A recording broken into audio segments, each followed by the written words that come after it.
So, um, okay, we talked a little bit about my mom and Benjamin and their abusive relationship. So, about the time when my mom was singing Tom, and then when they broke up, um, academically, I wasn't able to comprehend things in kindergarten and grade one as fast as other people. Turns out that I have a learning disability. At the time, they didn't really know what it was, and it would take 32 years before I actually got the official diagnosis as a processing deficit. At the time, they just thought it was specific learning disability. Didn't really know what that meant. But anyway, the story of that is that in kindergarten, grade one, I would always come home in tears, not being able to comprehend, keep up with school. I'd get homework and I wouldn't be able to do it. My mom tried to help me, and I just wasn't able to comprehend the items.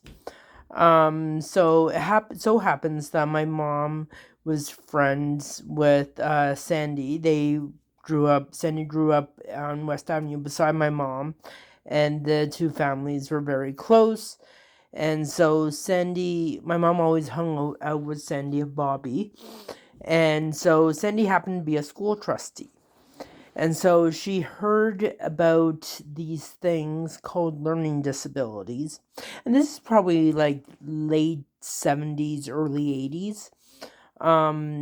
At the board. She heard about these things called learning disabilities at the board. So she pulled her strings and got me assessed. And they found that, yes, I have a learning disability. And so she then, one of the criteria, because there were only specific classes in specific schools for people for special ed, which was a class for people to get the concentrated assistance they needed for learning disabilities. I had to go to Glen Echo. So she actually walked from my apartment on Parkdale and Melvin to Glen Echo. That's my cat, Friendly. He's getting out the shot. Anyway, so she walked from Glen Echo, which was in the East End, to my apartment on Parkdale and Melvin, and it was over the amount of time that would be required, that would be allowed for me to walk in order uh, to school. So therefore, I was entitled, based on board criteria, for transportation back into from school. And so my transportation was a cab. And so I would have a cab every day that would take me from home to school. My first school was Glen Echo, and that was a general learning disability class. I was there for 1 year, and they found that that wasn't the right fit for me. So then I went to Lake Avenue, where I was in a specific learning disability class, and that's where I would stay. I had been in special ed for about 6 years. In about the fifth year, so every year when you're in special ed, they do a educational uh, assessment planning meeting. So they meet with the experts from the board and your parents and your teachers and your principal, and they say, hey, what are we going to do with this kid next year? So playground gossip rumor mill was that after about 5 years in special ed, you're not getting out. You're going to be in special ed for the rest of your life. So, and this is my fifth year. Um, and I had a lot of anxiety about that. Because I kind of got the sense I didn't, like, I wanted to be better. I wanted to do more than this. So we met in the class, and I was in the class with my mom. I was at the table over there while my mom and the expert sat here. And the expert said, so, statistically, at this, considering he's been in this process so long and this is his progression, he's not going to graduate high school. So we need to just accept that. We need to maybe think about setting him up to go into like trades or something. And that's what he's never going to graduate high school. So now this was back again in the early 80s. So trades were not seen, not that they were frowned upon, but they weren't seen as at the same light as like the white collar jobs. I guess kind of seen negatively, although yeah. So that's the way people saw trades back then. So my mom, in a very low voice, said something to the effect of, "Fuck you. Your job is to teach my son, so you will damn well teach my son." And that is what is happening. And then we left and we walked out, and I remember having a sense that, like, I didn't want to disappoint my mom, so now I knew I had to do better. The next year, I had done better, and of course throughout the time I was progressing, I was getting better, and I was getting the tools and the techniques I needed to help deal with the barriers of my learning disability. You never get, when you have a learning disability, just like most other disabilities, they don't just magically disappear, right? So you can learn techniques and trades and ways of doing things to help you kind of accommodate yourself for them.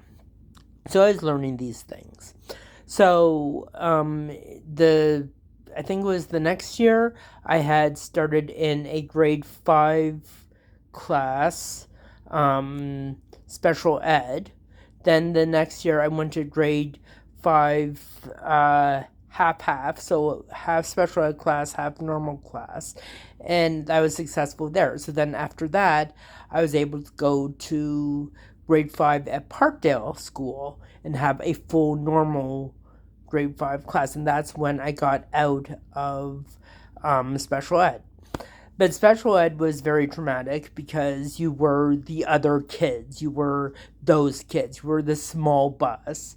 You were the retards. You were stupid. You were dum-dum class. You were in the dum-dum class. I actually had a cab driver who used to say that we weren't in the dum-dum class, but he went to dum-dum school, and we were doing a lot better than him, so we were better than him. And I think that was his way of trying to give us some confidence, and, you know, you guys are good, you guys are smart, but I'm the dumb one. But yeah, so that was a very big thing in special ed, or, you know, being called the dum-dum class, being picked on. The class itself, the people in the class were very tight, and we were very good friends with each other. We went to each other's house. We rode with the same people all the time. We were very tight as a group. It was a small class. The teachers that I remember in Lake Avenue is Miss Morton. She was our main teacher, and I can't remember the other one. I want to say the other one was Miss Jacobson or Johnson or something. I don't remember her name, but the other one was the one who taught the special ed, half special ed grade 5, half normal grade 5. But yeah, they were the two teachers. And yeah, you know, special ed was very traumatic because, yeah, you were the dumb kids, right? And you know, so that really put a damper on that school experience. Although the positive was that every year, when I went to Lake Avenue rather, we would always have the same year of end trip, and that was to Marineland. Every year we go to the same trip, which was always Marineland.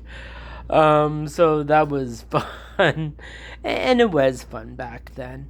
But yeah, you know, and I remember having gym classes and going swimming and having a dance class and dancing and having a lot of fun in that class, you know, and the people I met there were very nice people, and some of them I had stayed in touch a little bit.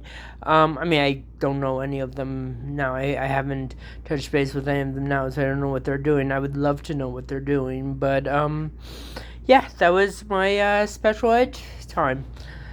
So next video I will talk about the rest of elementary school, middle school, maybe even get to high school.